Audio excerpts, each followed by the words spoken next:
Hey, what's up, friends? Moses here from Driver Success. I hope and pray that you guys are doing well. First and foremost, if you are a truck driver, either you are straight out of trucking school, you have your CDL, but you are looking for a company to work for, or you already have experience, 3 months plus experience, but you want to be part of the JB Hunt team, I just want to encourage you to send me your information. Right now, JB Hunt is hiring in some locations. So whether you are experienced or you don't have experience, if you have a CDL and you want to be part of the JB Hunt team, then send me your information either through text or email, and I'll do my best to get somebody to give you a call to see what is available in your area.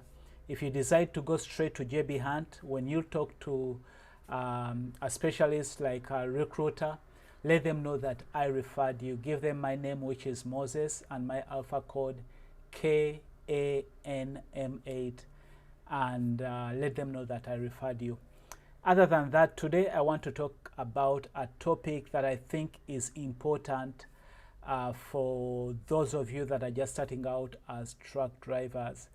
And this topic was inspired because of something that happened at work, and so I just thought I was thinking about it, how I can be able to help those of you that are new to the industry.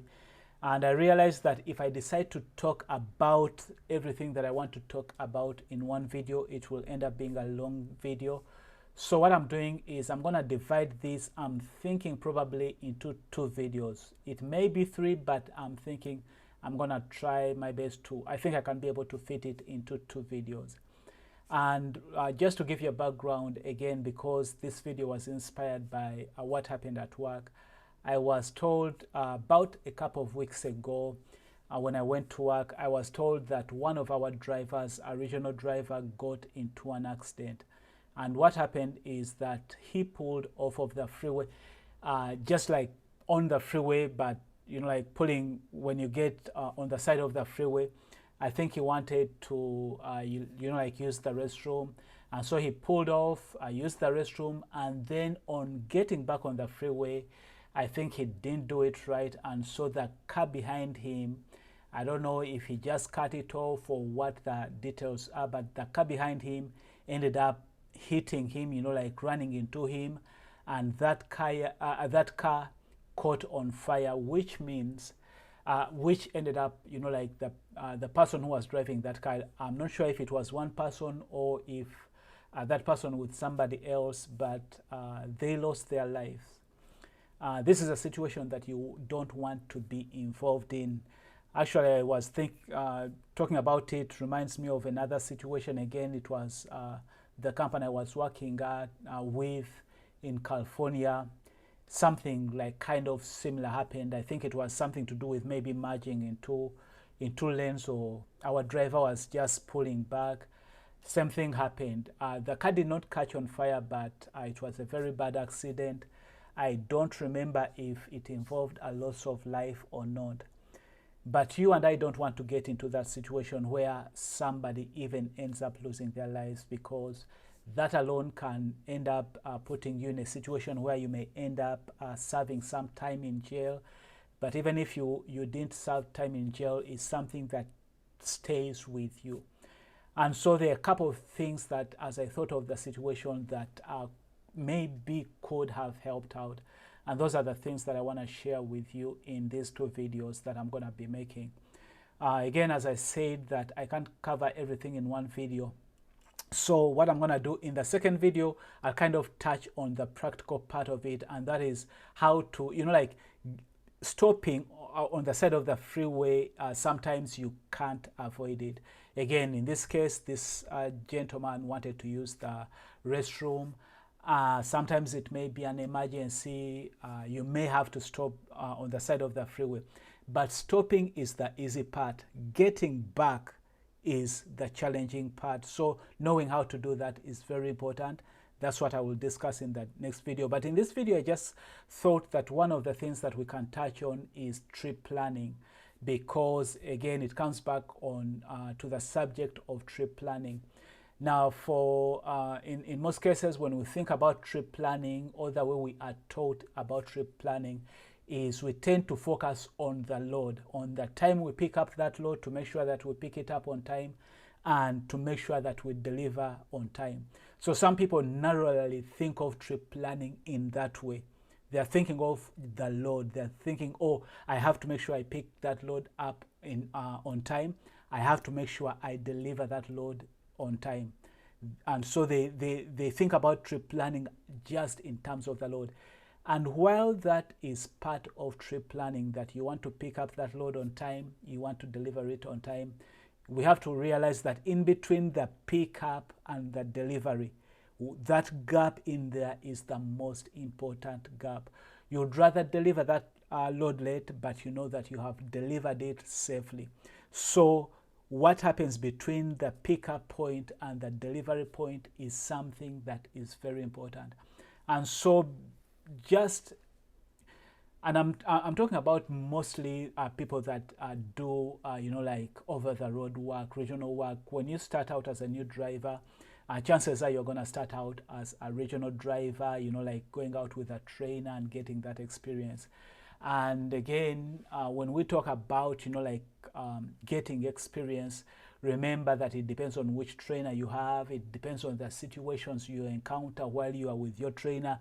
Even though he's going to help you, he or she is going to help you out, they are not going to be able to cover, they may not be able to cover everything that you need to know. And so after you leave the trainer, you will also be able to pick up other things from other drivers, from watching YouTube videos like this channel and other channels, from your own experiences, and learn some of the things that you may not have learned during your training. But some of the things I want to touch on very briefly to give you an idea of what trip planning is. Again, you want to know picking up on time and delivering on time. And so depending on where you are going to be delivering, some of the things you want to take into account is, like the route. Now, when you start out, you probably don't know your routes. But one of the things that you will realize after you've been with a company for maybe like a month or 2 months or 3 months, you realize that most of the companies, they have repeat customers. So if you are a regional driver, chances are you are going to be going back to the same customers over and over again, because that's the way trucking companies work. They work with particular customers. Once in a while, they will give you a new customer, but after you've been with the company for some time, let me say around 3 months, you almost will know 90% of the customers you are going to deliver to, which means that your routes are kind of going to be consistent. You will know the routes you are going to take. So when you know your routes, if it involves, like crossing different time zones, then you want to think of the time zones. When you're doing your trip planning, when you know a load, you want to know where are you picking it up from, what time are you picking it up from, when are you delivering it, what time, and then you want to know how many miles are in between, how long does it take you to drive those miles, when are you going to be driving, are you going to be driving during the day, during the night, in between. Those are things that you're going to think about. What routes are you going to take? What alternate routes, in case one of the routes is closed, what alternate route will you be able to take? But one of the important things that you want to think about, probably you have heard of this, or if you haven't heard of it, you are really brand new. One of the challenges we have is finding places to park, right? So if you say you have a trip that is going to take you 2 days, 3 days, and you will have to make stops for your 10-hour, like breaks, for your 30-hour breaks. You want to know where are you going to park. I know some new drivers, of course, you haven't maybe already known about rest areas and truck stops. But then rest areas and truck stops are just part of the places where we can be able to park. But most of the time, during the evening and through the night, those rest areas and truck stops are, the parking is full. You are even trying to figure out where to park, where there's no parking at truck stops. So one of the things you have to learn to do is to have that eye of realize, or as you drive, you want to always be on the lookout to see where else you could park if you can't be able to find a parking spot, like at a truck stop or a rest area. Where else do truck drivers park? So as you drive during your training or when you are on your own, always observe, always be observant. Look at everything when it comes to trucking. Look at the shoulder, because again, it's going to come out to help you. Look at your routes and look to see where are the shoulders large enough that you can safely be able to park on the side of the of the shoulder of the freeway if it is an emergency. Which places can't you park? How are the exits on the routes that you are taking?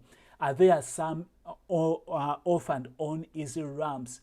Are the lanes too, do you have large lanes? Do you have small lanes? Which areas do you have large lanes? Like where you have like maybe 2 or more lanes. Which areas don't you have that? You want to look at every detail. When it comes to trip planning, there are small details that are going to help you a lot. Now, in case you are wondering, how does this fit in what we are talking about, what inspired this video? This driver was coming from Oklahoma, coming back to Texas, right? Being a regional driver, I am thinking unless he was a brand new driver, he knows that route real well. So because that is a route that our regional drivers here in Haslett do, if you are somebody who does that route from Oklahoma, like once in a while, not once in a while, you go often to Oklahoma and back, that means you want to look at that route and know every place that you can safely stop, whether it's on the side of the freeway or off the freeway. You want to know all those places so that as you are driving, if you want, for example, why I say that this was to me a trip planning issue, if you are just wanting to stop by the freeway to pee, you should know which places you can safely do that. Even on the freeway, you know where the the shoulders are large enough for you to safely do that. Or you should know the ramps that are easy to get off and get on, because on that route there are such exits where you can be able to get off, do your thing, get back on without finding issues. So knowing your body could be part of trip planning. For example, you want to know how much water can you be able to store before you need to pee, or like how good are you able to hold that pee until you get to a safe place. These things, small as they may look, or you may want to neglect them, but those are things that are going to help you in trip planning.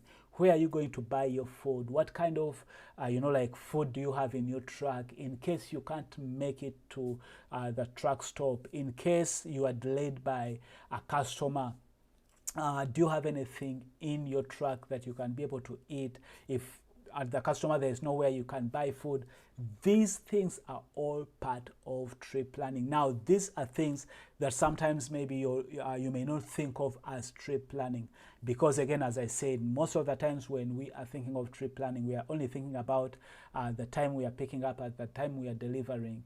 But you want to think about all the details. So my encouragement to you as new truck drivers, as you drive, always be observant. See where trucks park that are not rest areas. First and foremost, know your routes, right? And then as you drive, be observant and see where are other trucks parking that are not necessarily truck stops and rest areas. Because as you drive, you'll see that there are some places where trucks park but are not really truck stops or or rest areas. Some of them may be gas stations off of the freeway. So as you drive on the freeway, you can be able to look and see. Some of them are just, like exits that have, like large shoulders. Even on the freeway, there are places that, oh, that place has a large shoulder. It's amazing when you train your brain to look for those things, how your brain will help you out. For me, every time I'm driving, even when I'm in my small car, right? If I go maybe like to a place I've never been to, I'm always looking. do truck stop here? When I say truck stop, a truck stopped somewhere, I want to know why is it stopped there. Or like when I'm driving and I see, you know, like a store, maybe like a Walmart or a store I've never heard of, but I see that there's some parking space and there's a truck or there are two trucks parked there. I take a mental, what's the word I'm looking for? I kind of keep it at the back of my mind to say, oh, that's a good place. So that next time, because you never know when you will need that that place. So sometimes I've seen, you know, like gas stations that I didn't know you could trucks could access, and I've seen trucks parked there. So I kind of keep that mental. I take in that information when I go to new places.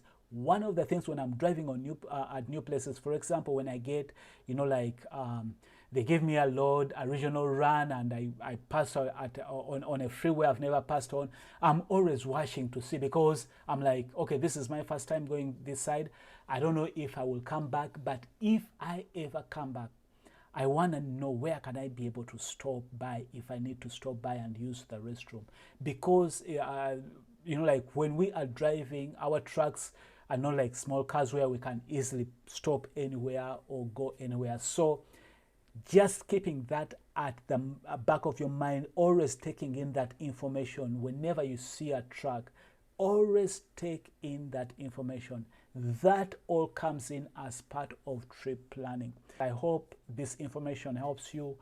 Listen to it if you need to listen to it again, because when it comes to trip planning, it can help save you. Like in this driver's case, it could have helped if he knew, you know, like his body, and he knows how long he can hold, and he knows where he needs to stop, and which places he can stop at. So that is information that is really important. In the next video, what I'll do is I'll try and share with you how to safely, you know, like find those places, how to safely stop and get back on.